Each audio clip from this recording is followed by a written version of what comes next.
नमस्कार दोस्तों, उम्मीद करते हैं आप सब अच्छे होंगे, स्वस्थ होंगे, अपने पढ़ाई में मस्त होंगे। दोस्तों, केबीएस की जो न्यू वैकेंसी आ रही है उसमें पीआरटी के कितने पद होंगे, क्या इसमें इंटरव्यू होगा या नहीं होगा, पेपर का पैटर्न इस बार कितना चेंज मिलेगा और पिछली वाली वैकेंसी से इस बार कितनी ज्यादा पदों पे वैकेंसी हमें देखने को मिलेगी, कैसे अपनी प्रिपरेशन करें, आप कैसे, बहुत सारे सवाल हैं कि जिनको लेके आप कंफ्यूज हैं कि इसकी तैयारी कैसे करें, ये वैकेंसी कब तक आएगी, कैसे होगा, क्या नहीं होगा। तो उसी पे हम आपको पूरा डिटेल वीडियो लेके आए हैं जिसमें हम एक एक स्टेप करके आपको बताएंगे। वीडियो के लास्ट तक बने रहिएगा, वीडियो को स्किप मत करिएगा, ठीक है। अगर हम बात करें जो अगली वैकेंसी आ रही है केबीएस की 2025 में, उसमें पीआरटी के कितने पोस्ट होंगे, तो आपको हम बता दें कि इस बार जो है ये वैकेंसी हमें करीब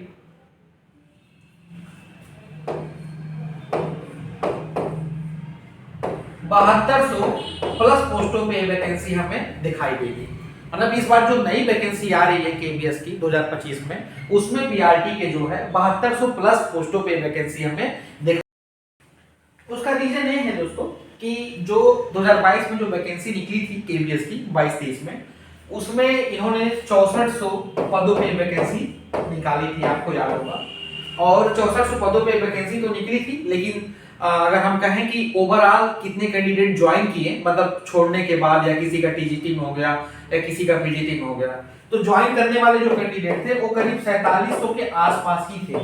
बाकी जो है, बाकी बच्चे जो है उनका चयन कहीं और हो गया, किसी का किसी में हो गया, किसी का DSSS में हो गया, किसी का जो है पीजीटी वगैरह में हो गया, जीआईसी वगैरह में हो गया, तो उतने सारे बच्चे फिर वो छोड़ दिए। तो यही रीजन है कि यहाँ पे अगर 7200 वैकेंसी देख रही है, तो एक इसका जो सबसे बड़ा एडवांटेज है कि यही है कि पिछली वैकेंसी में उतनी सारी चीजें जो है, उतनी सीटें जो है भर नहीं पाएगी। तो इस बार जो है आपको ये 7200 प्लस की संख्या में ये पोस्टों पे वैकेंसी आपको दिखाई देगी। और अब हम बात करें कि सर ये वैकेंसी कब तक आएगी, जैसे ये सबसे बड़ा सवाल है कि ये वैकेंसी कब आएगी। भाई सब यूट्यूब चैनल पे बताया जा रहा है आएगी आएगी, तो कब आएगी, कब तक ये इसके फॉर्म भरे जाएंगे। तो मैं आपको बता दूं, क्लियर कट मैं बात करता हूं, ऐसा नहीं कि हमारा घुमाने का काम है या बहुत ज्यादा लिंगर करने का काम है, कुछ नहीं है। जो भी बातें होगी तार्किक होंगी, सही होगी। अगर वैकेंसी की अगर हम बात करें वैकेंसी कब आ रही है, तो वैकेंसी का नोटिफिकेशन आपको जनवरी के लास्ट वीक तक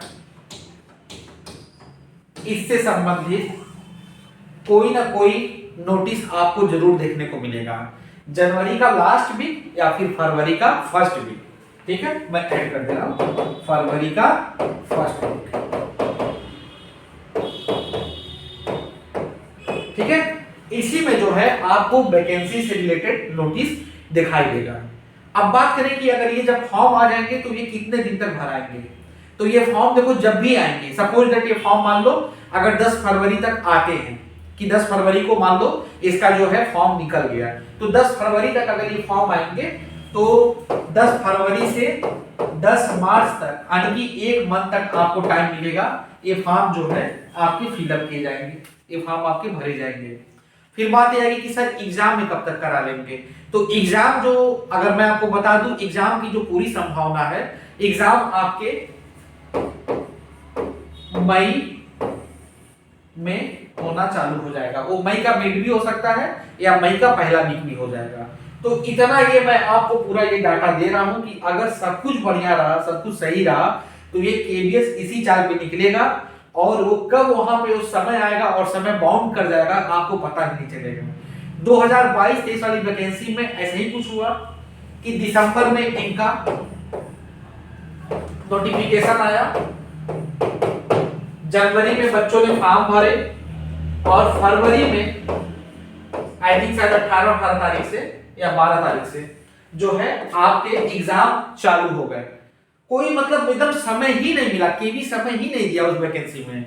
और ये बच्चों का हमेशा डिमांड था, ये ऐसा यूट्यूबर बता रहे थे, बड़े बड़े लोग कह रहे थे अप्रैल से पहले नहीं होगा, मई से पहले नहीं होगा, ऐसा कुछ नहीं है। केवी जब भी एग्जाम कराता है तो अपनी वो पूरी तैयारी कर लेता है, उसके बाद ही नोटिफिकेशन निकालता है, फिर उसी समय अंतराल पे चीजें जो है उसकी होते जाती है, चलते जाती है। तो आपको समय नहीं मिलेगा। मैंने जो यहाँ पे डाटा दे दिया, जनवरी का लास्ट वीक या फिर फरवरी का फर्स्ट वीक, इसी में आपको नोटिस मिलेगी वैकेंसी से रिलेटेड और फिर आपके फॉर्म भरने स्टार्ट हो जाएंगे। कितने पोस्टों पे वैकेंसी आ रही है, तो मैंने फिर आपको एक बार दोहराता हूं कि 15,000 प्लस पोस्टों पे वैकेंसी हमें दिखाई दी। ठीक, तो ये तो हो गई वैकेंसी से रिलेटेड बात, कितने पोस्ट पे आ रही है, कब इसके फॉर्म भरे जाएंगे, आप सब बराबर पूछते हैं कैसे होगा, एग्जाम कब होगा, मैंने यहाँ पे बता दिया। अब यहाँ पे सवाल ये उठता है कि सर कुछ मतलब आप लोग के सवाल हैं, मैं आता हूं उसी पे।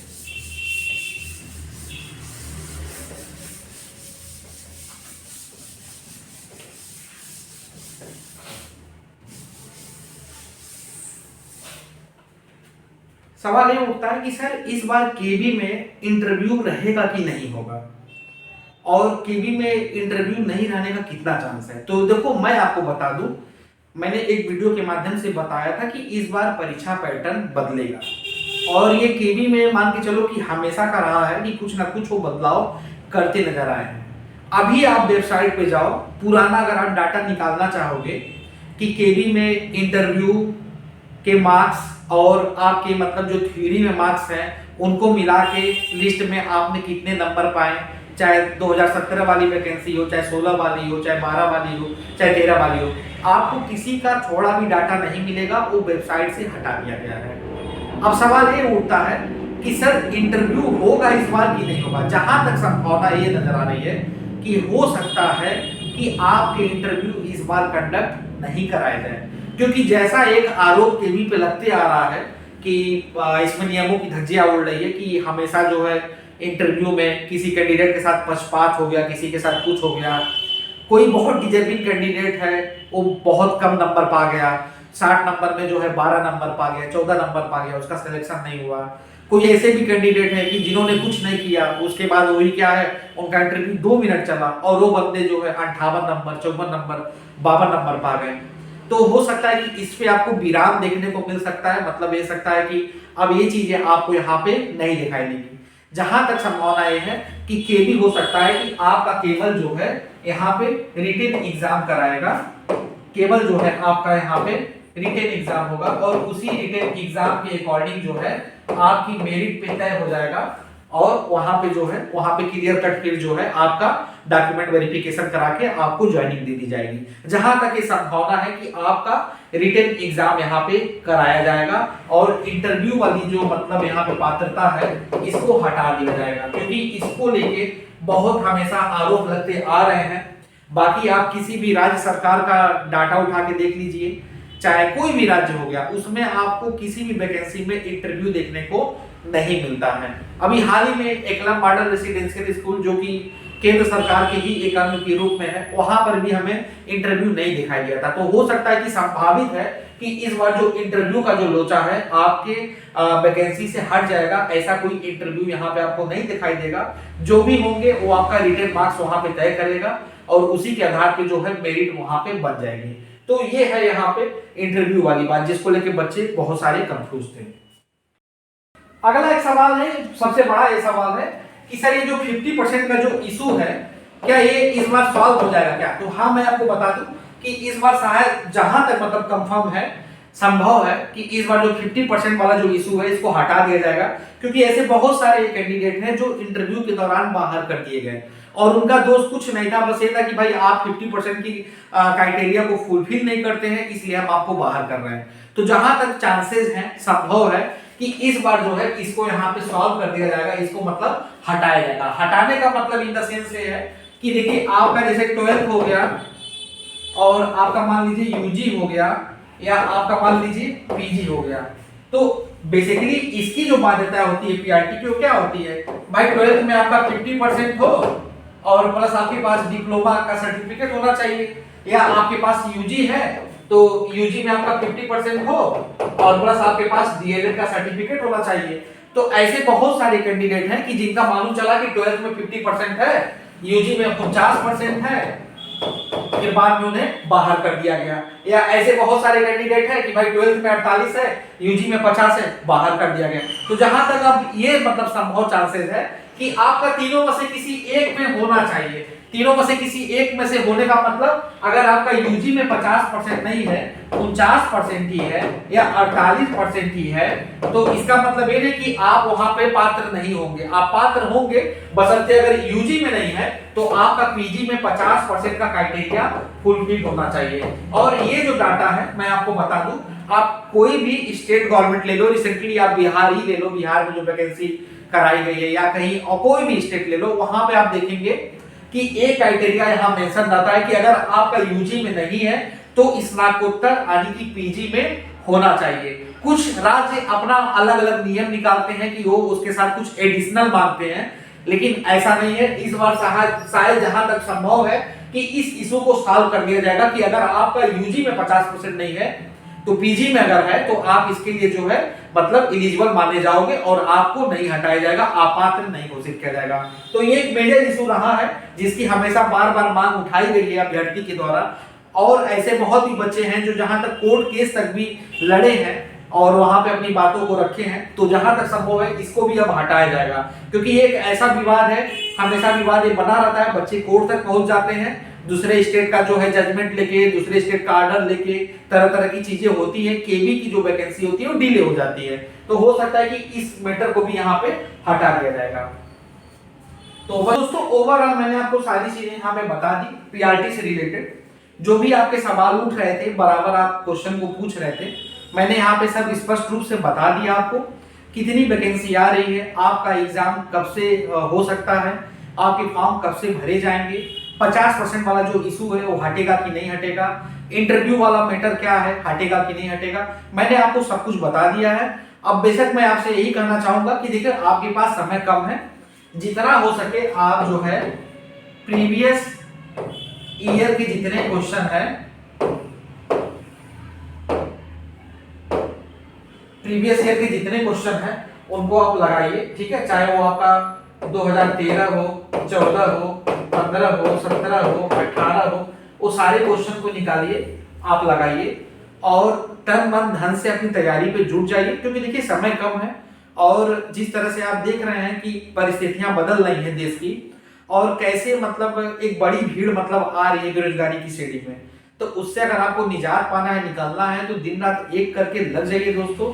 और ये कभी मत सोचिए अपने मन में कि मैं नहीं कर सकती हूँ या मैं नहीं कर सकता हूँ, ये सोचिए मैं जरूर करूंगा, मैं करके दिखाऊंगा। इतना ठान लीजिए कि जो 2025 होगा वो हमारे सपनों का साल होगा और इसमें हमको हर हाल में नौकरी पाना है। वो धनतेरस का दिन, वो दीपावली का दिन ऐसा होगा कि मैं उस नियुक्ति पत्र को लेके अपने पिताजी के चरणों में, अपने माताजी के चरणों में रखूंगा और दिवाली का त्योहार खुशियों से मनाऊंगा।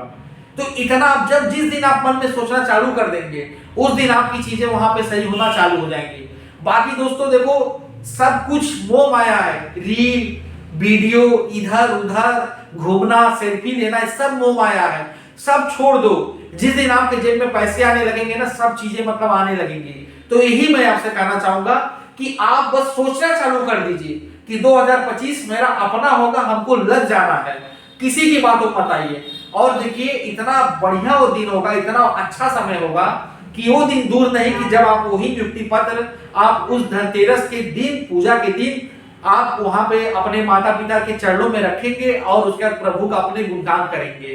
तो वो दीपावली जो होगी आपकी बहुत ही अच्छी होगी, बहुत ही इतनी अच्छी होगी कि मैं बता नहीं सकता शब्दों में। जो भी हमारे ऐसे कैंडिडेट अभी रिसेंट में जो 2023 आपका बीता, वहां पे जो बच्चे ज्वाइन किए उनकी खुशी मतलब इतनी अच्छी थी, मतलब मैं आपको क्या बताऊं दीपावली के टाइम कि मैं खुद मैं बता नहीं सकता हूं कि मतलब जैसे लग रहा था कि वो हवा में उड़ रहे हैं। तो आपको उसी तरह से काम करना है, अपने एकदम समझने की तन मन धन से लग जाना है, किसी भी नकारात्मक बात को आपको एक्सेप्ट नहीं करना है, बस एक पॉजिटिव थिंकिंग लेके, एक पॉजिटिव विचार लेके अपने आप को आगे बढ़ाना है। ये सोचना है कि हाँ मैं इस बार करूंगा, अब की बार केबीएस पार। तो आपको जुट के काम करना है।